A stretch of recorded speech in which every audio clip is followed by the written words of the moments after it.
warahmatullahi wabarakatuh. Perkenalkan, nama saya Triwulandari dengan NIM 200321100008 dari kelas Agribisnis B. Di video kali ini saya akan mempresentasikan hasil kerja saya tentang mini riset perencanaan usaha tani komoditas jagung di Kabupaten Magetan dengan studi kasus pada kasus usaha tani jagung milik Bapak Sumarno di Desa Mategal, Kecamatan Parang, Kabupaten Magetan, Jawa Timur. Yang pertama adalah mengenai latar belakang kenapa saya memilih wilayah Kabupaten Magetan sebagai lokasi mini riset saya. Hal ini karena Kabupaten Magetan ini merupakan salah satu wilayah penghasil jagung yang cukup besar. Namun pada kenyataannya di lapangan masih banyak sekali permasalahan-permasalahan pada kegiatan produktivitasnya. Permasalahan ini dapat dimaksud seperti masalah permodalan yang sangat terbatas. Dan saat ini banyak sekali anak muda yang lebih tertarik untuk bekerja di kota daripada memilih sebagai seorang petani. Hal inilah yang menyebabkan kurangnya tenaga kerja dalam sektor pertanian. Selain itu, sebagian besar petani jagung di Kabupaten Magetan belum terlalu paham mengenai bagaimana cara pencatatan dalam kegiatan perencanaan usaha tani. Banyak sekali petani hanya menggunakan cara perkiraan saja yang menyebabkan ketidakstabilan dalam proses produksi usaha tani. Dari berbagai permasalahan ini, maka di sini diperlukan sebuah penelitian untuk dapat menganalisis bagaimana kondisi usaha tani jagung yang berjalan di Kabupaten Magetan, khususnya di Desa Mategal, Kecamatan Parang, Kabupaten Magetan. Apakah dalam proses pengembangannya usaha tani ini dapat terus dilaksanakan atau tidak, dilihat dari beberapa indikator studi kelayakan usaha berikut ini.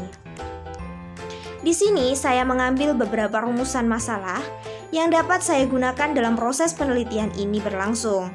Yang pertama mengenai bagaimana kelayakan usaha tani jagung di Kabupaten Magetan jika dilihat dari aspek finansial dan non-finansial.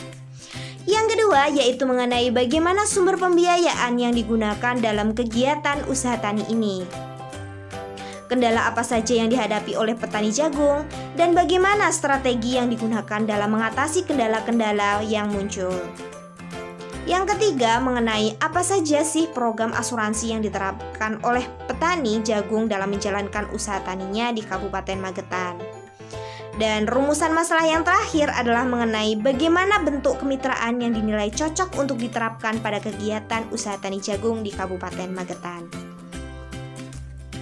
Dari beberapa rumusan masalah ini maka diperoleh tujuan mengapa penelitian ini harus dilakukan, yaitu untuk mengetahui layak atau tidaknya kegiatan usaha tani ini jika dilihat dari aspek finansial dan aspek non-finansial. Tujuan yang kedua yaitu untuk mengetahui bagaimana sumber pembiayaan, kendala, serta strategi yang dapat digunakan oleh petani jagung di Kabupaten Magetan. Selanjutnya, untuk mengetahui program asuransi yang diterapkan.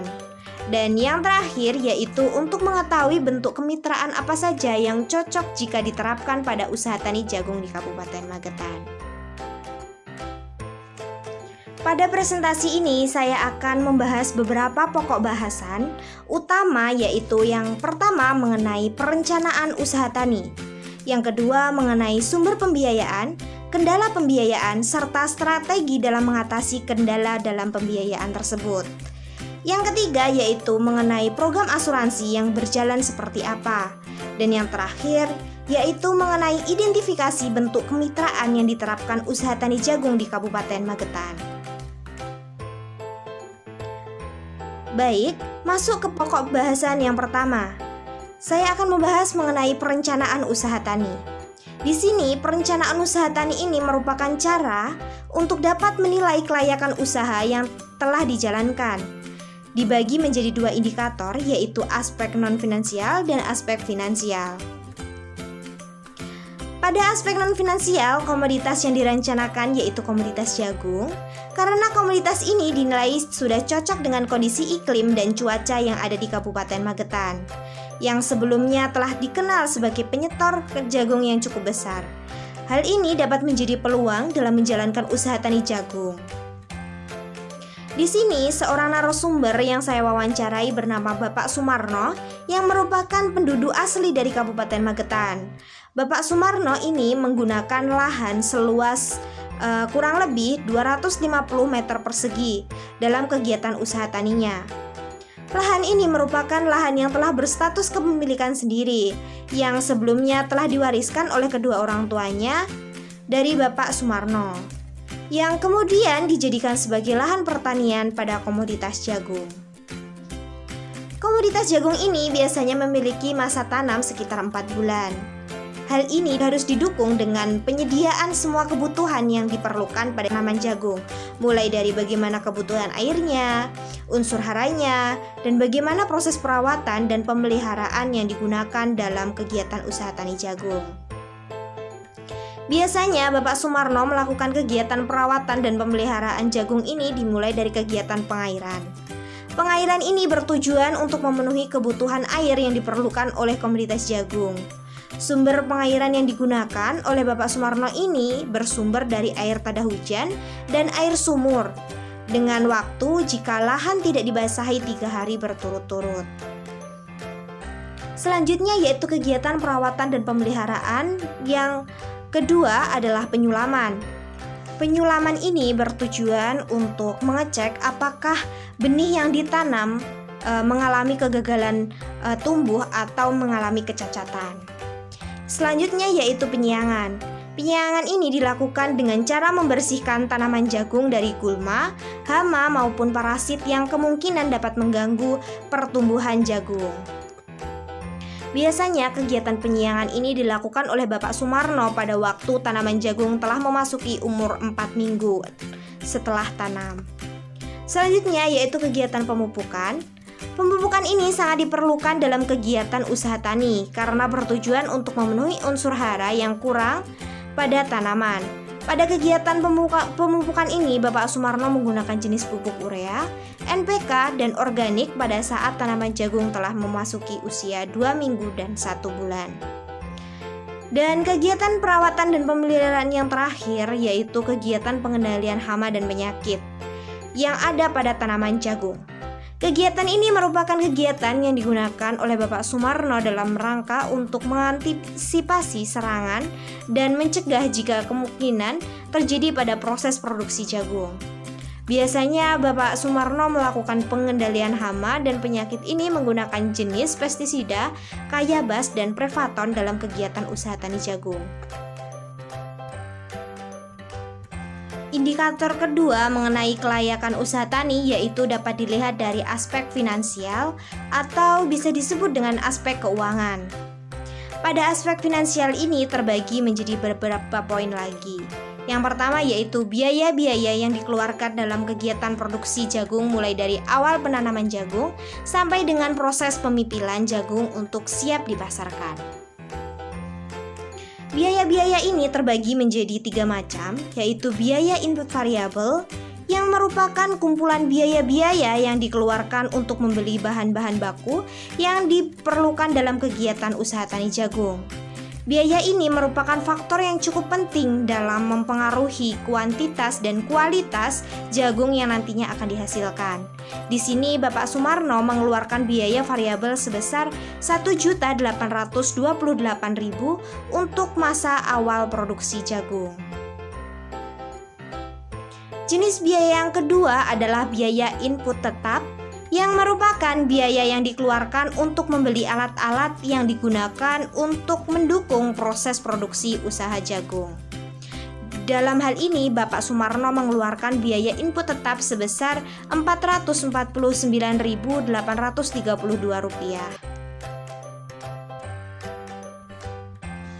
Dan jenis biaya yang terakhir adalah biaya input tenaga kerja. Biaya input tenaga kerja ini merupakan biaya yang dikeluarkan untuk memperoleh tenaga kerja yang dibutuhkan pada proses produksi jagung. Di sini, Bapak Sumarno ini menggunakan sumber tenaga kerja yang berasal dari keluarga dan tetangganya sendiri. Jumlah input biaya tenaga kerja yang harus dikeluarkan oleh Bapak Sumarno dalam 1 kali proses produksi sebesar Rp360.000. Dari penjabaran biaya-biaya yang telah saya jelaskan tadi, maka diperoleh biaya total atau dapat disebut dengan biaya akhir yang digunakan dalam proses pertanian ini. Biaya ini diperoleh dari penjumlahan antara semua biaya-biaya yang telah dikeluarkan, mulai dari biaya input variabel, biaya input tetap, dan biaya input tenaga kerja. Jadi biaya total yang diperlukan dalam satu kali masa produksi jagung sebesar Rp2.637.832. Selanjutnya yaitu penerimaan yang diterima oleh Bapak Sumarno sebesar Rp3.500.000. Nilai penerimaan ini didapatkan dari perkalian antara harga jual jagung dengan banyaknya jagung yang dihasilkan. Di sini harga jual jagung yang berlaku pada saat ini sebesar Rp7.000 dengan jagung yang dihasilkan sebesar 500 kg. Selanjutnya yaitu jumlah keuntungan yang diperoleh oleh Bapak Sumarno dalam satu kali proses produksi komoditas jagung, yaitu sebesar Rp862.168.000 yang diperoleh dari selisih antara jumlah penerimaan dengan biaya total yang telah dikeluarkan. Keuntungan ini merupakan sebuah kunci dalam kegiatan usaha tani. Apakah usaha tani layak untuk dijalankan atau tidak? Dapat dilihat dari nilai keuntungannya. Selanjutnya yaitu nilai RC ratio yang digunakan untuk melihat perbandingan dari penerimaan dengan pengeluaran. Penerimaan yang telah diperoleh sebesar Rp3.500.000 dan biaya total yang dikeluarkan sebesar Rp2.637.000 yang mendapatkan hasil RC rasio sebesar 1,32 yang artinya angka ini lebih dari 1. Berarti usaha tani ini layak untuk dilanjutkan karena memperoleh keuntungan. Selanjutnya yaitu nilai BEP penerimaan. BEP penerimaan di sini diperoleh menunjukkan angka sebesar 377 kg. Yang artinya usaha tani jagung milik Bapak Sumarno ini akan mencapai titik impas pada saat produksi jagung yang dihasilkan sebanyak 377 kg. Nilai BEP penerimaan ini diperoleh dari pembagian antara biaya total dengan harga jual produk. Sedangkan BEP harga menunjukkan angka sebesar Rp5.275 yang artinya usaha tani jagung milik Bapak Sumarno ini akan mencapai titik impas ketika dapat menjual jagung dengan harga Rp5.275 pada setiap kilogram. Perhitungan BEP harga ini diperoleh dari pembagian antara biaya total dengan biaya produksi. Dan yang terakhir yaitu hasil dari nilai payback period juga menunjukkan angka sebesar 2,08 yang artinya modal yang dikeluarkan oleh Bapak Sumarno akan kembali dalam jangka waktu 2 bulan 8 hari. Selanjutnya yaitu pokok bahasan yang kedua mengenai sumber, kendala, dan strategi pembiayaan dalam kegiatan usaha tani. Di sini sumber permodalan utama yang digunakan oleh Bapak Sumarno diperoleh dari sumber permodalan sendiri atau bisa dibilang tabungan sendiri. Untuk kendala yang dihadapi dalam pembiayaan oleh Bapak Sumarno ini terdapat 3 kendala. Yang pertama yaitu petani kekurangan modal. Ini merupakan kendala yang paling sering dihadapi oleh para petani karena sumber permodalan sendiri ini memiliki banyak risiko yang kemungkinan dapat terjadi sewaktu-waktu, seperti kemungkinan adanya kematian, pesta perkawinan, dan kegagalan panen yang dapat mengancam permodalan yang sebelumnya telah ditujukan untuk kegiatan usaha tani. Kendala yang kedua yaitu terdapat sistem perbankan yang kurang mendukung untuk petani. Kendala ini muncul akibat dari para pegawai bank kurang percaya dengan petani. Apakah petani ini dapat membayar kreditnya sepenuhnya atau tidak? Dan kendala yang terakhir yaitu belum memiliki program asuransi. Jadi kendala ini muncul karena banyak petani yang beralasan tidak mampu membayar premi, tidak percaya terhadap perusahaan asuransi, dan merasa kesulitan dalam mengurusi berkas-berkasnya.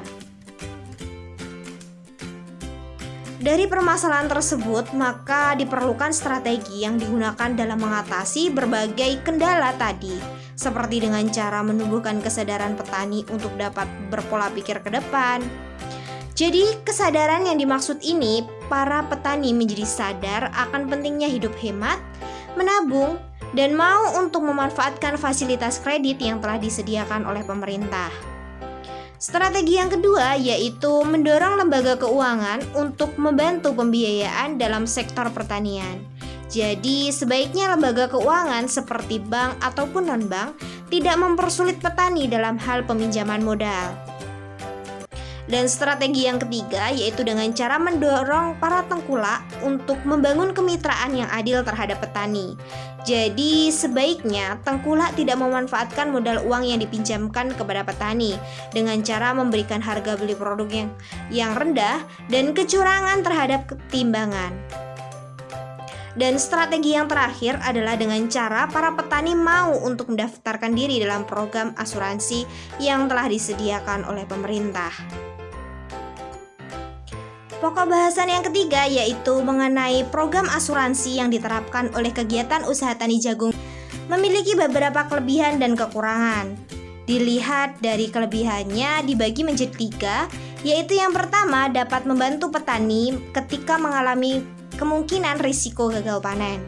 Yang kedua, membantu meringankan beban pembiayaan para petani. Yang ketiga, memberikan jaminan usaha tani dan murahnya premi jika dibandingkan dengan risiko kerugian gagal panen. Sedangkan kekurangan yang dimiliki oleh program asuransi seperti yang pertama, adanya ketimpangan biaya ganti rugi terhadap gagal panen.